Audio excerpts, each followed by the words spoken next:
Casemiro is giving Manchester United more than what they expected after Chelsea draw. Manchester United do not miss Cristiano Ronaldo and yet they miss him. Specifically, the skill he has mastered more than any other player in the game's history, goalscoring. At least they had another 5 times Champions League winner to depend on. Casemiro was the best player on the Stamford Bridge pitch before he leapt like Ronaldo in the 94th minute to secure an invaluable point. Casemiro, a defensive midfielder, is as attack-minded as they come. Almost every pass he played was forwards, and the wait to occupy a position United failed to strengthen for 5 years has been worth it, for they have recruited the world's best. United supporters were just about prevented from spilling onto the pitch by the startled stewards after Casemiro raced towards them. Erik ten Hag punched the air euphorically. In a game they will, deep down, be disappointed not to have won. For a delirious minute the draw felt like victory. Avoiding defeat took precedence after substitute Scott McTominay inexplicably grappled with Armando Broja inside his own area. Jorginho converted on a day United seemed destined not to. The Ronaldo situation is paradoxical for United. He might have buried Marcus Rashford's chances, yet it is not a credible argument that United would be as fluid and creative with him in the team on this season's evidence. United lost 4-0 at Brentford and drew 0-0 in his 2 Premier League starts. Yet United find goals hard to come by without Ronaldo, and it is an easy card for his defenders to play in the meantime. They have tallied a modest 16 goals in 11 Premier League games. Goalscoring is the most coveted attribute in football, and that is what gives Ronaldo a slither of hope if he is to extend his residency in Manchester beyond January. The Chelsea draw was further proof goals are hard to come by for United. Rashford and Antony misfired when they honed in on Kepa Arrizabalaga's goal. United's 2 standout opportunities against Newcastle last week came once Ronaldo was removed. Yet Rashford could not convert either, and he remains unable to convince he is a number 9 after another scoreless week at the tip of the arrow. United's actual number 9, Anthony Martial, has started twice for them in the last year. Ten Hag removed Rashford in the 80th minute for Anthony Elanga, without a United goal since February. United's options were so limited. The attacking alternatives were Alejandro Garnacho and Facundo Pellistri, the latter still yet to play for the club he joined more than 2 years ago.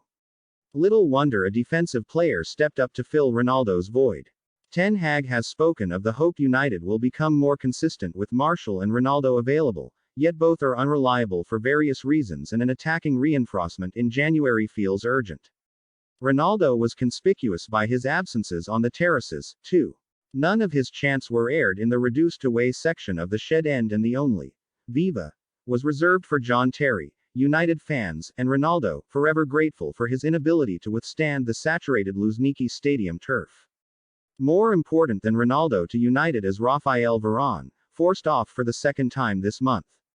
Varane appeared to conceal tears as several teammates clutched him sympathetically with the World Cup looming next month.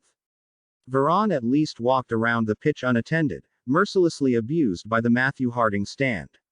It is not all sweetness and light between manager and players. Diogo Dalot was berated by Bruno Fernandes for not pressing, inviting Ben Chilwell to advance until he was fouled by Antony. Ten Hag interrupted Fernandes to defend Dalot, who wisely decided against overcommitting. Ten Hag swiftly restored harmony when Antony scolded Dalot for intercepting a pass intended for him and was urged to face his opponent instead. That dynamic should never be discouraged. Ten Hag is especially demanding of Antony, a talent he unearthed and developed for 2 years in Amsterdam.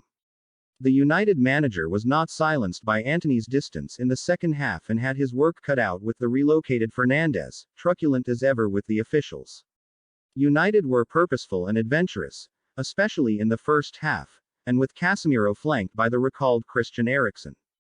In the 22nd minute, every United player bar De Gea was in the Chelsea half. All they lacked was a dependable goalscorer, and Rashford clipped the ball tamely at Arrizabalaga from Fernandes' piercing pass. Chelsea coach Graham Potter masterminded 2 of Brighton's finest Premier League wins against United this calendar year, but was unnerved enough to introduce Mateo Kovacic for Marco Cucurella in the 36th minute in a system change from a back 3.